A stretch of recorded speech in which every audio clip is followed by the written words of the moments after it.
নবী হে, ধৈর্যশীলদেরকে আপনি সুসংবাদ দিন। ধৈর্যশীলদেরকে সুসংবাদ দিন, তার মানে বিপদে ধৈর্য ধারণ করতে হবে। প্রিয় ভাইরা, ইন্নামাস সাবরু ইনদা সাদামাতিল উলা। বিপদে আমরা অনেক সময় প্যানিক হয়ে যাই, অস্থির হয়ে যাই, কি করব, হতাশ না। মুমিনরা হতাশ হয় না, ধৈর্য ধারণ করে। কি করে? কি করে? ধৈর্য ধারণ করার শক্তি দাও গো মেহেরবান আমায়, দাও গো মেহেরবান। পড়েন, ধৈর্য ধারণ করার শক্তি দাও গো মেহেরবান আমায়, দাও গো মেহেরবান। সবাই বলুন একসাথে, ধৈর্য ধারণ করার শক্তি দাও গো মেহেরবান আমায়, দাও গো মেহেরবান। বুকের ভেতর ব্যথার নদী বইছে অবিরা, বইছে বইছে অবিরা। পড়ুন, ধৈর্য ধারণ করার শক্তি দাও গো মেহেরবান আমায়, দাও গো মেহেরবান। পড়েন আমিন। আল্লাহ যেন বিপদে আমাদেরকে ধৈর্য ধারণ করার তৌফিক দান করে। প্রিয় ভাইয়েরা, ধৈর্য এটা এমন একটা গাছ, যে গাছের সারা গায়ে কাটা, কিন্তু এই গাছের ফলটা বড় সুস্বাদু। আই রিপিট, আমি আবার বলছি, ধৈর্য এটা এমন একটা গাছ, যে গাছের সারা গায়ে কাটা, কিন্তু ফলটা বড় মিষ্টি, ফলটা বড় সুস্বাদু। সবাই ধৈর্য ধারণ করতে পারে না। বিষ্ণু ইসলামকে আল্লাহ তাআলা নানা সময় আশ্বস্ত করেছেন, সান্ত্বনা দিয়েছেন, আর ধৈর্যের বাণী শুনিয়েছেন। আল্লাহ বলেন, ফাসবির কামা সাবারা উলুল আজমি মিনার রাসূল। নবী হে, আপনার আগে দৃঢ় প্রত্যয়ী নবীরা যেরকম ধৈর্য ধারণ করেছে, আপনিও ধৈর্য ধারণ করুন। সূরাতুল মুজাম্মিল আল্লাহ তাআলা বলছেন, ওয়াসবির আলা মা ইয়াকুলুনা ওয়াহজুরহুম হাজরান জামিলা। ওরা যাই বলুক, আপনি ধৈর্য ধারণ করুন, ওদের কথাকে ইগনোর করুন। Just ignore what they are saying to you. যা বলে আপনি জাস্ট ইগনোর করেন। ওরা বিষ্ণু ঈসা ইসলামের মনোবলকে ভেঙে দেওয়ার জন্য কখনো বিষ্ণু ঈসা ইসলামকে কবি বলে গালি দিত। কবি কি বলতো? শায়ের। কখনো বলতো মজনুন, পাগল। নাউজুবিল্লাহ পড়বেন না? পাগল বলে গালি দিত। মাঝে মাঝে বলতো কাহিন, গণক। মাঝে মাঝে বিষ্ণু ঈসা ইসলামকে তারা বলতো আবতার, লেস কাটা। মুহাম্মদ, তোমার ছেলে নাই, তোমার বংশ নির্বংশ হয়ে গেছে, তোমার নাম নেয়ার মতো কেউ নাই। আহা, কপাল পোড়া। গোটা বিশ্বব্যাপী বিষ্ণু ঈসা ইসলামের সুনাম সুখ্যাতি ছড়িয়ে দিয়েছে কে? আকাশ বাতাস মাড়িয়ে, সাত আকাশ ছাড়িয়ে আল্লাহর আরশ পর্যন্ত আল্লাহ তাআলা বিষ্ণুনবীর সুনাম সুখ্যাতিকে সুউচ্চ করেছেন। ঠিক কিনা বলেন? ইগনোর করুন। আপনাকে কবি বলে, গণক বলে, আপনাকে পাগল বলে, আপনাকে লেসকাটা বলে, জাস্ট ইগনোর দেন। বর্তমান সময়েও নানা ধরনের ট্যাগ আমাদেরকেও দেয় কি দেয় না বলেন? দেয়। আমাদেরকে কি বলে? মৌলবাদী বলে, বলে বলে ওই যে রাজাকার বলে। রাজাকার রাজাকার খেলার দিন শেষ। মন মতো হইলে মুক্তিযোদ্ধা, মন মতো না হইলে রাজাকার, এই দিন শেষ। ওই দিন আর নাই। এই কার্ড দিয়ে আর খেলার দিন নাই। এগুলো মানুষ আর খায় না এখন, এগুলো গিলে না আর। সাধারণ মানুষ বড্ড সচেতন। দেখেন, কালের বিবর্তনে, সময়ের আবর্তনে একই পরিক্রমা আমাদেরকেও ট্যাগিং করে। আমাদেরকে মৌলবাদী বলে, ব্যাকডেটেড বলে, রাজাকার বলে, জঙ্গি বলে, যুদ্ধাপরাধী বলে। আছে না এরকম? ওয়াসবির আলা মা ইয়াকুলুন, নিজের সাথে মিলায় নেন। যা বলে ধৈর্য ধারণ করো। ওয়াহজুরহুম হাজরান জামিলা, জাস্ট ইগনোর দেন, ভালোভাবে ইগনোর করেন। খালাস, সালাম দিয়ে কেটে পড়েন। তাহলে প্রিয় ভাইরা, এই বিপদ আপদ আমাদের পিছু ছাড়বে না, পিছু ছাড়বে না। নবীদের পিছু ছাড়ে নাই, আমরা কোথায়? আমরা আর কি? বিপদ আমাদেরকে ধৈর্য ধারণ করতে হবে, মনোবল হারাইলে হবে না। দেখেন বিশ্বনবী কিভাবে আপনাদেরকে সান্ত্বনা দেয়। বিশ্বনবী বলেন, আজাবান লি আমরিল মুমিন, মুমিনের ব্যাপারটা বড় আশ্চর্যজনক। ফাইন্না আমরাহু কুল্লাহু লাহু খাইর, মুমিনের জীবনে যা ঘটে সবটাই খাইর, সবটাই কল্যাণ। ইন আসাবাতহু সাররাউ শাকারা ফাকানা খায়রাল্লাহ ওয়া ইন আসাবাতহু দাররাউ সাবারা ফাকানা খায়রাল্লাহ। মুমিনের জীবনে যদি সুখ আসে তাহলে মুমিন শুকরগুজার হয়, এটা তার জন্য ভালো। আর যদি মুমিন জীবনে দুঃখ আসে তাহলে সে সবর ইখতিয়ার করে, এটাও তার জন্য ভালো। সুবহানাল্লাহ। তাহলে দেখেন, আমরা হয় সুখে থাকি নয় দুঃখে থাকি, ঠিক কিনা বলেন? তাহলে সুখের সময় আমরা শুকর করি, কি করি? শুকরগুজার হই। শুকরিয়া করাও একটা ইবাদত, শুকরিয়া করাও কি? আর দুঃখের সময় আমরা সবর করি, সবর করাটাও একটা। তাহলে আমাদের পুরো জীবনটাই ইবাদত, পুরো জীবনটাই সুখের সময় শুকর আর দুঃখের সময় সবর। আওয়াজ করে বলেন, সুখের সময় শুকর আর দুঃখের সময়। এই দুই ইবাদত মুমিন জীবনে চলমান, কন্টিনিউয়াস, একটা উইন উইন সিচুয়েশন। কি বলেন? উইন উইন হয়ে গেল না? যেই পরিস্থিতিতেই থাকে আমাদের জন্য লাভ। আল্লাহু আকবার। তাহলে প্রিয় ভাইরা, এটাই জীবনের বাস্তবতা। সবর আমাদেরকে ইখতিয়ার করতে হবে, হতাশ হওয়া যাবে না। অনেকে আমরা অল্পতে হতাশ হই। এই যে আমরা ধৈর্য ধারণ করছি, এর ফল পাচ্ছি না? দীর্ঘ 1.5 দশক ধরে ধৈর্য ধারণ করছেন না আপনারা? এখন মুক্তি, স্বাধীনতা, বিজয় এনে দিয়েছে কে? ধৈর্য ধারণ করুন। ধৈর্যের যে ফলাফল, এটা বড় মিষ্টি। ধৈর্য এমন একটা গাছ, এই গাছের সারা গায়ে কাটা, কিন্তু এর ফলটা বড় সুস্বাদু, এর ফলটা বড় মিষ্টি। ধৈর্য ধারণ করার অভ্যাস করতে হবে প্রিয় ভাইরা। মুমিন হতাশ হয় না, হাল ছেড়ে দেয় না। মুমিন ভরসা রাখে একজনের উপর, তিনি কে? লা তাইআসু মির রাউহিল্লাহ ইন্নাহু লা ইয়াইআসু মির রাউহিল্লাহি ইল্লাল কওমুল কাফিরুন। আল্লাহর রহ থেকে, রহম থেকে নিরাশ হয়ে যাও না। কাফির ছাড়া, অকৃতজ্ঞ ছাড়া কেউ আল্লাহর রহ থেকে, আশা থেকে নিরাশ হয় না। শয়তানের সবচেয়ে বড় মিশন হলো আমাদেরকে হতাশ বানানো, এটা খেয়াল রাখবেন। শয়তানের সবচাইতে বড় মিশন কি? আমাদেরকে হতাশ করে দেয়া। হতাশ বানাইতে পারলে সে সাকসেসফুল, খুশি। কিন্তু আমরা এত সহজে হতাশ হই না, আমরা নিরাশ হই না, আমরা বিপদে হাল ছেড়ে দেই না। আমরা ভরসা রাখি এক মহান সত্তার উপর, তিনি কে? মনে থাকবে? বিপদ আসলে ভেঙে পড়বেন, ভিসা না হইলে কান্নাকাটি শুরু করবেন, ব্যবসায় লস হইলে হাউমাউ, হতাশ হবেন, ভেঙে পড়বেন। ধৈর্য ধারণ করব আমরা। আওয়াজ করে বলেন, আমরা কি করব? সবর। বিপদ ট্যাকেল দেওয়ার প্রথম স্টেপ হচ্ছে সবর, ধৈর্য ধারণ করতে হবে। ওয়াবাশশিরিস সাবিরিন, ধৈর্যশীলদেরকে সুসংবাদ দাও।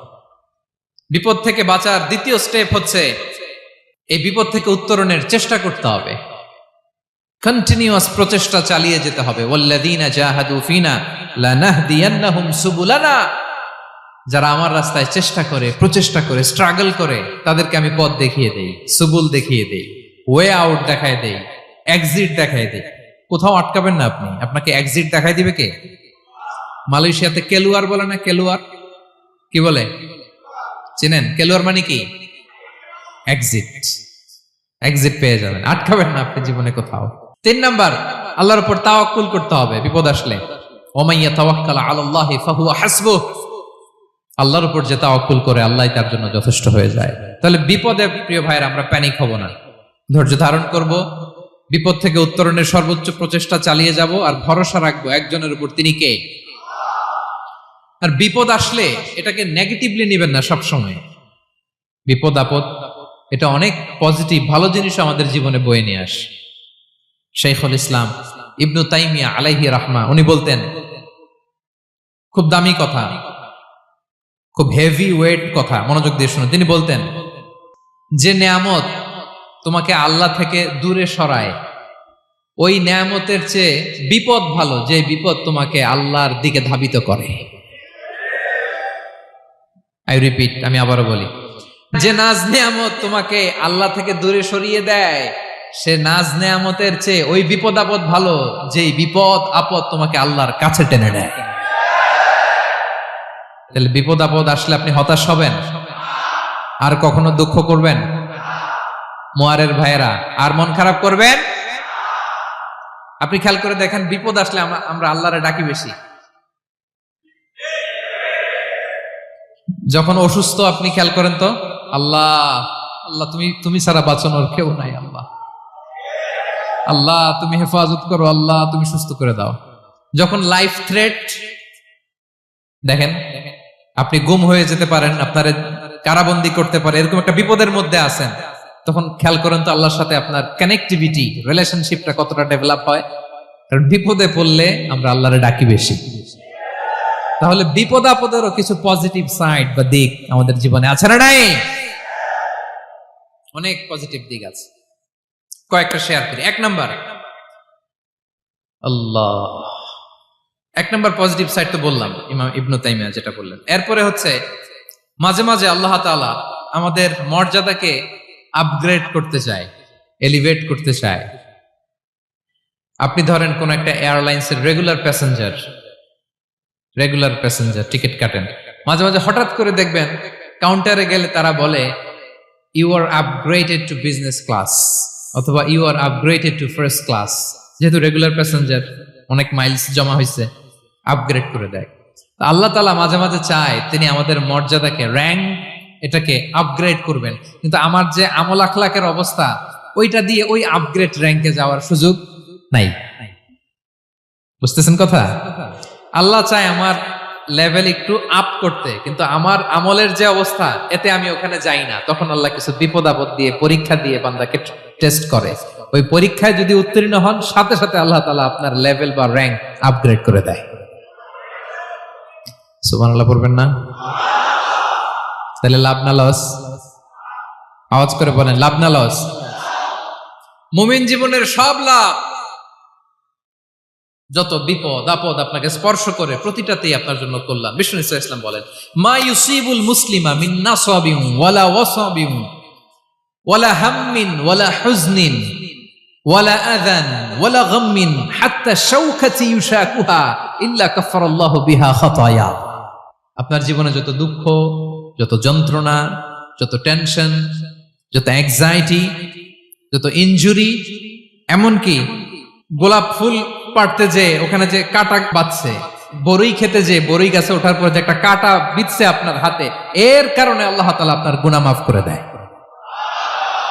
সুবহানাল্লাহ। তাহলে বিপদ আপদ দিয়ে আল্লাহ বান্দার মর্যাদাকে আপগ্রেড করে। বিপদ আপদে ফেলে আল্লাহ তাআলা বান্দার পাপ মোচন করে। বিপদ আপদ দিয়ে আল্লাহ তাআলা বান্দার শাস্তি মওকুফ করে। এমন পাপ করছেন, এটার জন্য শাস্তি বরাদ্দ হয়ে গেছে, কিন্তু আল্লাহ তাআলা ওই শাস্তি থেকে মাঝে মাঝে আপনাকে বাঁচাতে চায়, তখন কিছু বিপদ দিয়ে বান্দারে পরীক্ষা করে। উত্তীর্ণ হলেই আল্লাহ তাআলা ওই শাস্তিকে মওকুফ করে দেয়। তাহলে আসুন সামারি করি, পুরো আলোচনাটার সামারি করি। বিপদ আপদ, পরীক্ষা, স্ট্রাগল, কষ্ট, এটা সুন্নাতুল্লাহি ফিদ দুনিয়া। এই দুনিয়ায় আল্লাহর সুন্নাত, এর বাইরে কেউ যেতে পারে না। ইভেন নট দ্য মেসেঞ্জার্স, নবীরাও না। আজকের আলোচনায় শুনছেন না নবীদের জীবন দিয়ে কি গেছে, ups and downs, test and trial, নবীরাও না। তাহলে এটা আমাদের মাইন্ডসেটের সাথে সেট আপ করে নিতে হবে যে অতীতে, বর্তমানে, ভবিষ্যতে বিপদ আপদ মুক্ত এই পৃথিবীতে কেউ থাকবে না। পারবেন? হ্যাঁ, এটা মাইন্ডসেটে নিয়ে নিতে হবে যে এটাই জীবন, বিপদ আপদ দিয়ে আল্লাহ পরীক্ষা করবেন। এটাই পৃথিবী। চির সুখ, চির শান্তি এই পৃথিবীতে খুঁজলেই পাওয়া যায় না। শুরুতে বলছিলাম না, চির সুখ, চির শান্তি। বলেন তো, এটা কি দুনিয়ার ফিচার না জান্নাতের ফিচার? জান্নাতের ফিচার দুনিয়ায় খুঁজলে পাওয়া যাবে? যাবে না। তাহলে আজকের আলোচনার 1 নাম্বার লেসন হচ্ছে বিপদ আপদ এটা সুন্নাতুল্লাহি ফিদ দুনিয়া। এই দুনিয়া আল্লাহর সুন্নাত, এটা থেকে মুক্তি পাওয়ার কোনো সুযোগ নাই, নবীরাও পায় নাই। 2 নাম্বার লেসন, বাঁচার যেহেতু সুযোগ নাই, we have to face it with patience, intellect and tawakkul. বিপদে অস্থির হওয়া যাবে না, এটাকে ফেস করতে হবে উইথ পেশেন্স, ধৈর্যের সাথে। বিপদ আমরা মোকাবেলা করব কিসের সাথে? ধৈর্য। প্যানিক হবেন না, অস্থির হবেন না, ধৈর্য ধারণ করবেন। উইথ ইন্টেলেক্ট, আল্লাহর দেয়া আপনার ইন্টেলেক্ট খাটিয়ে এই বিপদ উত্তরণের, সর্বান্তকরণের চেষ্টা প্রচেষ্টা আপনার চালায় যেতে হবে। আর সবশেষে আত-তাওয়াক্কুল আলাল্লাহ, ডিপেন্ডিং অন আল্লাহ, ভরসা করব কার উপর? আল্লাহর উপর। পারা যাবে তো? আচ্ছা, দুইটা লেসন গেল। 3 নাম্বার লেসন হচ্ছে আমাদের ছেলে মেয়েদেরকে we have to educate our child regarding the test and trial in this দুনিয়া। দুনিয়ার এই বিপদ আপদের ব্যাপারে আমাদের ছেলে মেয়েদেরকে শেখাতে হবে, বুঝাতে হবে।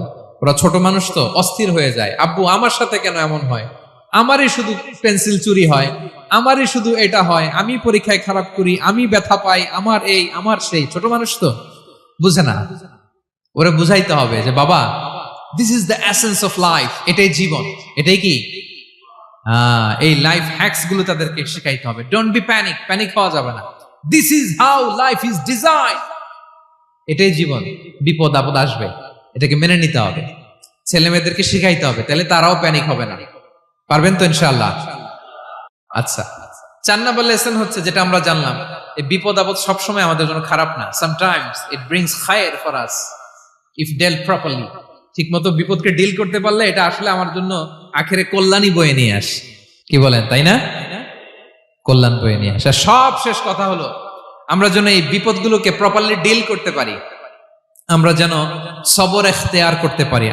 আল্লাহর কাছে চাইতে হবে, দোয়া করতে হবে, কারণ তৌফিক দেওয়ার মালিক কে? আল্লাহর কাছে যেন আমরা কায়মনোবাক্যে প্রার্থনা করতে পারি, আল্লাহ এই বিপদকে যেন আমরা ডিল করতে পারি উইথ সাবর, উইথ ইন্টেলেক্ট, উইথ তাওয়াক্কুল। আসল হাতিয়ার হচ্ছে এটা, দোয়া।